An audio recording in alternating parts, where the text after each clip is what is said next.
স্বাস্থ্য দফতরের স্ক্যানারে ১৯ জন সরকারি চিকিৎসক। ১২ই ফেব্রুয়ারি থেকে স্বাস্থ্য ভবনে তদন্ত কমিটির সামনে হাজিরার নির্দেশ।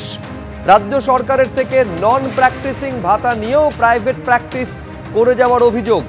দক্ষিণ ২৪ পরগনা, পূর্ব ও পশ্চিম মেদিনীপুর, পুরুলিয়া, নদিয়া এবং হুগলির বিভিন্ন সরকারি হাসপাতালে এই ১৯ জন চিকিৎসক তারা কর্মরত। এই ১৯ জন চিকিৎসককে হাজিরার নির্দেশ দেওয়া হয়েছে। সন্দীপ সরকার আমাদের প্রতিনিধি, আরো বিস্তারিত এই নিয়ে বলতে পারবেন। সন্দীপ, কি কারণে, কোন অভিযোগ এই ১৯ জনের বিরুদ্ধে আনা হয়েছে যার জন্য তাদের হাজির হওয়ার জন্য নির্দেশ পর্যন্ত দেওয়া হয়েছে? দেখো, যখন আরজিকর আন্দোলন চলছিল সেই সময় কিন্তু বিষয়টা উঠে এসেছিল মুখ্যমন্ত্রীর সঙ্গে জুনিয়র ডাক্তারদের নবান্নের বৈঠকের দিন, এবং সেই সময় কিন্তু মুখ্যমন্ত্রী স্পষ্ট করেছিলেন যে এই তথ্য সরকারের কাছে আছে যে বহু চিকিৎসক যারা আন্দোলনের সময় কর্মবিরতি করেছেন সরকারি ক্ষেত্রে, কিন্তু তিনি বেসরকারি হাসপাতালে স্বাস্থ্যসাথী স্কিমে রোগী দেখেছেন এবং স্বাস্থ্যসাথী স্কিম থেকে তিনি তার ফিজ নিয়েছেন।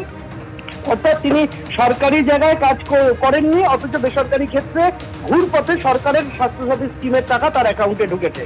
এটা তাদের কাছে তথ্য রয়েছে, সরকার দাবি করেছিল। এবার আমরা দেখলাম যে ১৯ জন চিকিৎসকের বিরুদ্ধে তদন্তের নির্দেশ দিয়ে একটি তালিকা প্রকাশ হয়েছে, আজকেই হয়েছে। ৩টে পৃথক নির্দেশনামা বেরিয়েছে। ৩টে নির্দেশনামায় মোট ১৯ জন চিকিৎসকের নাম রয়েছে। এরা বেশিরভাগই মেডিকেল অফিসার, কেউ সিনিয়র রেসিডেন্ট ডাক্তার।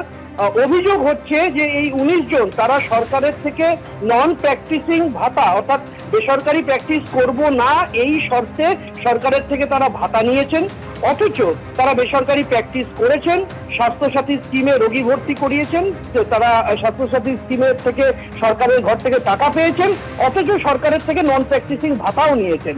এই হচ্ছে অভিযোগ।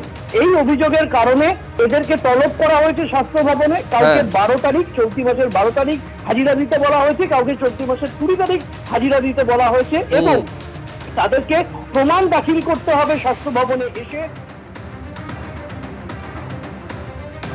বেশ, সন্দীপ, আপাতত তোমায় ধন্যবাদ। পরের খবরে আসবো। বর্ধমান ডেন্টাল কলেজের মধ্যে মহিলা ইন্টার্নকে কুপ্রস্তাব দেওয়ার অভিযোগ, শ্লীলতাহানির অভিযোগ। অভিযুক্ত বর্ধমান ডেন্টাল কলেজের সিনিয়র চিকিৎসক। বিচার পেতে পুলিশের দ্বারস্থ হয়েছেন মহিলা ইন্টার্ন। পুরো ঘটনা কি ঘটেছে, রানা দাস আমাদের প্রতিনিধি আরো বিস্তারিত বলতে পারবেন। রানা।